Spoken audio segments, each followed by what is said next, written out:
In this video, I look at the Python absolute function, and I also consider how this absolute function treats complex numbers. The abs function returns the absolute value of a given number. It will also return the magnitude of a complex number.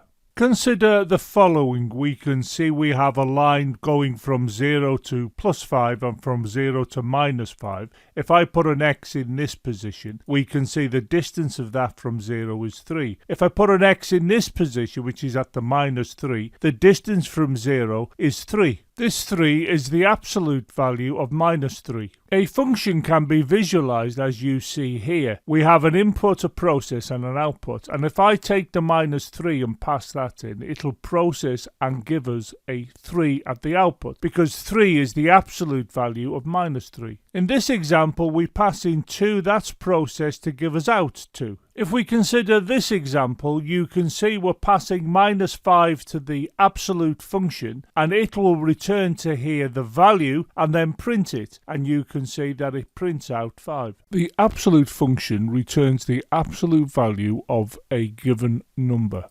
It will also return the magnitude of a complex number. The axis shown represents the complex plane, and I'm going to place on this plane a coordinate position as represented by the x bouncing into position.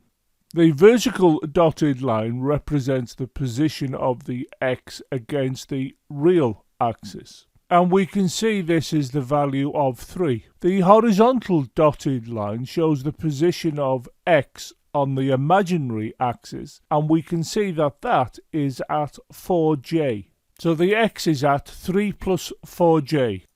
The length of this arrow is the magnitude of the complex number 3 plus 4j.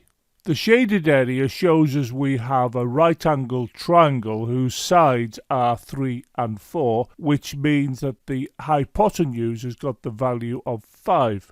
So the magnitude of this line we can see is 5. Consequently, the magnitude of this complex number is 5. Consider the 3 plus 4j and we place that into the abs function. The abs function will process and it will produce at the output 5. Here you can see I'm passing 3 plus 4j to the absolute function, and then we print what is returned to this position, and you will see that the output is 5. Note this is of type float. The abs function returns the absolute value of a given number, and it returns the magnitude of a complex number. Let's consider the syntax for the absolute function. This is the name of the function, and this here is the parameter. And if we can consider the parameter, the type of what we pass in can be an integer, a float, or a complex number. The return type from the function can be either an integer type or a float type. Let's consider this computer program and its runtime. The absolute value of -7, which is an integer, is 7, which is an integer. The absolute value of +8, which is an integer, is 8, which is an integer. The absolute value of -3.142, which is a float, is +3.142, which is a float. The absolute value of this complex number is 5.0, which is a float. If we look at this line, I'm assigning to this variable this complex number. I am then passing the variable here to this function. The function will then work out what the magnitude of the complex number is and will assign that to this variable.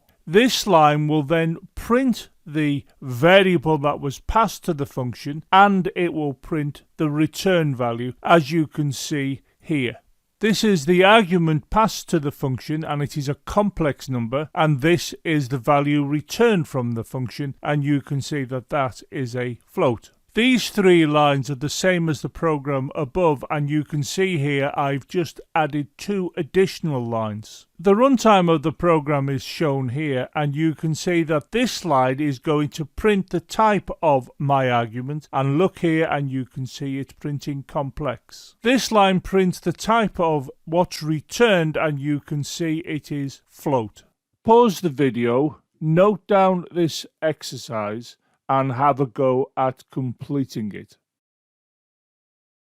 Please consider subscribing to the channel and click the bell to ensure you get an update every time I upload a video. Maybe you would like to consider supporting the development of these free videos via Patreon. In addition, why not follow me on Twitter and also check out the supporting website.